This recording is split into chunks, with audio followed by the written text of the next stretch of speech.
नागपूर जिल्ह्यातील भिवापूर तालुक्यातून एक अतिशय मोठी आणि धक्कादायक बातमी समोर येत आहे। धामणगाव विद्यामंदिर या ठिकाणी एका भीषण आगीत तब्बल 50 घरांचे नुकसान झाले आहे। नेमकं काय घडलं आणि आता तिथली परिस्थिती काय आहे पाहूया या विशेष रिपोर्टमध्ये। आज दिनांक 2 मे 2026 रोजी भिवापूर तालुक्यातील धामणगाव विद्यामंदिर गट ग्रामपंचायत अंतर्गत एका अज्ञात व्यक्तीने लावलेल्या वणव्यामुळे ही भीषण आग लागली। वाऱ्याचा वेग जास्त असल्याने आगीने रौद्र रूप धारण केले आणि बघता बघता 50 घरांना आपल्या कचाट्यात घेतले। जीवितहानी टळली। सुदैवाने या भीषण आगीत कोणतीही जीवितहानी झालेली नाही, मात्र घरांचे आणि साहित्याचे प्रचंड नुकसान झाले आहे। प्रशासनाची तत्परता। घटनेची माहिती मिळताच अग्निशमन दलाच्या 3 गाड्या घटनास्थळी दाखल झाल्या। अथक प्रयत्नानंतर ही आग आता पूर्णपणे आटोक्यात आली आहे। पुनर्वसन आणि मदत। बाधित कुटुंबांना तातडीने सुरक्षित स्थळी हलवण्यात आले आहे।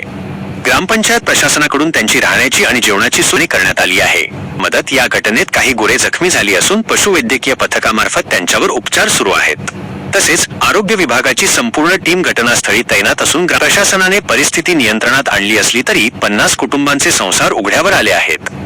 या घटनेमुळे संपूर्ण परिसरात हळहळ व्यक्त केली जात आहे।